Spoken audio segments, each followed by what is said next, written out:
ಇನ್ನು ಈ ದಾಸನ ಅತ್ಯಂತ ಆತ್ಮೀಯ ಗೆಳತಿ ಸಂಗಾತಿ ಪವಿತ್ರ ಗೌಡ ಜಾಮೀನು ಅರ್ಜಿಯ ವಿಚಾರಣೆ ಇವತ್ತು ನಡೆಯಿತು.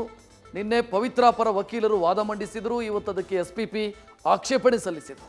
ವಾದ ಪ್ರತಿವಾದ ಆಲಿಸಿದ ನ್ಯಾಯಾಲಯ ತೀರ್ಪು ಕಾಯ್ದಿರಿಸಿದ್ದು 31ನೇ ತಾರೀಕು ಬೇಲ್ ಭವಿಷ್ಯ ತೀರ್ಮಾನ ಆಗೋದಕ್ಕಿದೆ.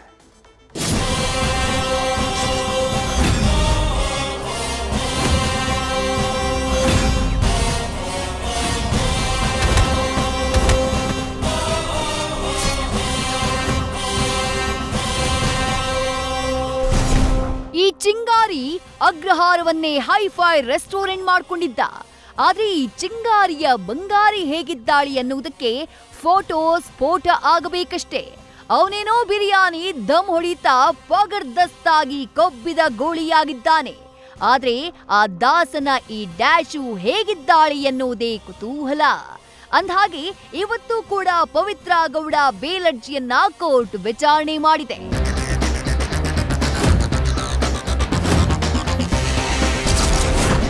ಕೋಲ್ಡ್ ಬ್ಲಡೆಡ್ ಮರ್ಡರ್, 2 ತಿಂಗಳ ಸಂಚು ಬಿಚ್ಚಿಟ್ಟ ಎಸ್ಪಿಪಿ. ಶನಿವಾರಕ್ಕೆ ದರ್ಶನ್ ಗೆಳತಿ ಪವಿತ್ರ ಬೇಲ್ ಭವಿಷ್ಯ ತೀರ್ಮಾನ.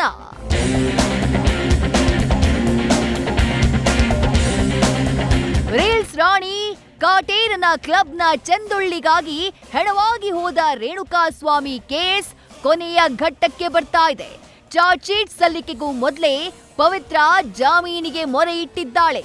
ಇವತ್ತು ವಿಚಾರಣೆ ಮಾಡಿದ ಬೆಂಗಳೂರಿನ 57ನೇ ಸಿಸಿಎಚ್ ಕೋರ್ಟ್ ತನ್ನ ಆದೇಶವನ್ನ ಆಗಸ್ಟ್ 31ಕ್ಕೆ ಕಾಯ್ದಿರಿಸಿದೆ. ನಿನ್ನೆ ಪವಿತ್ರ ಪರ ವಕೀಲ ಟಾಮಿ ಸೆಬಾಸ್ಟಿಯನ್ ವಾದವನ್ನ ಮಂಡಿಸಿದ್ರು. ಆದ್ರೆ ಇವತ್ತು ಸರ್ಕಾರಿ ಪರ ವಕೀಲ ಎಸ್ಪಿಪಿ ಪ್ರಸನ್ನ ಕುಮಾರ್ ತಮ್ಮ ಪ್ರತಿವಾದವನ್ನ ಮಂಡಿಸಿದ್ದಾರೆ. ಎಸ್ಪಿಪಿ ಏನಾಯ್ತು? ಇವತ್ತು ನಿಮ್ ವಾದ ಏನಂತ ಹೇಳ್ತೀರಾ? ಆಯ್ತು ಮೈ ಲಾರ್ಡ್.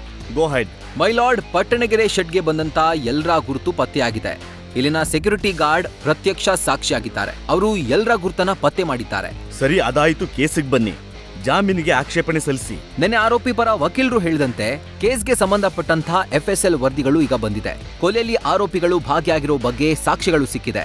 ಬ್ಲಾಕ್ ಸ್ಕಾರ್ಪಿಯೋ ಕಾರಲ್ಲಿ ದರ್ಶನ್ ಪವಿತ್ರ ಗೌಡ ಪಟ್ಟಣಗೆರೆ ಶೆಡ್ಗೆ ಬಂದಿರೋದು ಸಿಸಿ ಕ್ಯಾಮೆರಾದಲ್ಲಿ ರೆಕಾರ್ಡ್ ಆಗಿದೆ. ತನಿಖೆ ಇನ್ನು ಪ್ರಗತಿಯಲ್ಲಿದೆ ಮೈ ಲಾರ್ಡ್. ಪವಿತ್ರ ಗೌಡ ಶೂನಲ್ಲಿ ರೇಣುಕಾ ಸ್ವಾಮಿ ರಕ್ತದ ಕಲೆ ಸಿಕ್ಕಿದ್ದು FSL ನಲ್ಲಿ ಅದು ಪ್ರೂವ್ ಆಗಿದೆ. ಕೃತ್ಯದಲ್ಲಿ ಅವರು ಭಾಗಿಯಾಗಿದ್ದಾರೆ. ಆರೋಪಿಗಳು ಅಲ್ಲಿದ್ರು ಅನ್ನೋದಕ್ಕೆ ಟೆಕ್ನಿಕಲ್ ಸಾಕ್ಷಿ ಕೂಡ ಇದೆ. ಇನ್ನೊಂದು ಮುಖ್ಯ ವಿಷಯ ಏನು ಅಂದ್ರೆ, ಇಲ್ಲಿ ಆರೋಪಿಗಳು ಬಂದು ಸರೆಂಡರ್ ಆಗಿಲ್ಲ.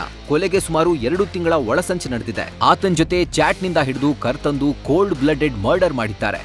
ಈ ಕೋಲ್ಡ್ ಬ್ಲಡೆಡ್ ಮರ್ಡರ್ ನಲ್ಲಿ ಈಕೆ ಕೂಡ ಭಾಗಿಯಾಗಿದ್ದಾಳೆ. ಅವರು ಮಹಿಳೆ ಅನ್ನೋ ಕಾರಣಕ್ಕೆ ವಿನಾಯಿತಿ ಕೇಳ್ತಿದ್ದಾರೆ. ಅವರು ಅಲಹಾಬಾದ್ ಹೈಕೋರ್ಟ್ ಆದೇಶ ಹೇಳ್ತಿದ್ದಾರೆ. ಆದ್ರೆ ಸುಪ್ರೀಂ ಕೋರ್ಟ್ ಆದೇಶಗಳು ಬೇರೆ ಇದೆ. ಮಹಿಳೆಯರು ಹೀನಿಯಸ್ ಕ್ರೈಮ್ ನಲ್ಲಿ ಭಾಗಿಯಾದಾಗ ಜಾಮೀನು ನಿರಾಕರಣೆ ಮಾಡಿದಂತಹ ಎಕ್ಸಾಂಪಲ್ಸ್ ಇದೆ. ಕೇವಲ ಮಹಿಳೆ ಅನ್ನೋ ಕಾರಣಕ್ಕೆ ಜಾಮೀನು ನೀಡೋಕಾಗಲ್ಲ. That's all my lord. ಸರಿ, ಎಲ್ಲ ವಾದ ಪ್ರತಿವಾದ ಆಲಿಸಿದ ಬಳಿಕ ಆಗಸ್ಟ್ 31ಕ್ಕೆ ಜಾಮೀನು ಅರ್ಜಿ ವಿಚಾರಣೆಯನ್ನ ಮುಂದೂಡ್ತಿದ್ದೀನಿ.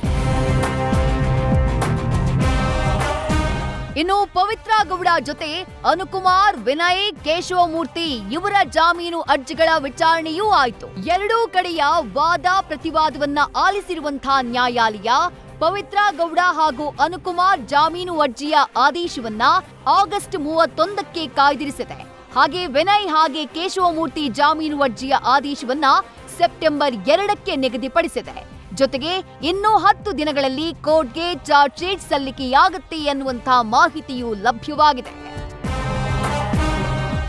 Vishnu Prasad, crime bureau, news first. News first ನಿರ್ಭೀತಿಯಿಂದ ನಿಮ್ಮ ಪರವಾಗಿ.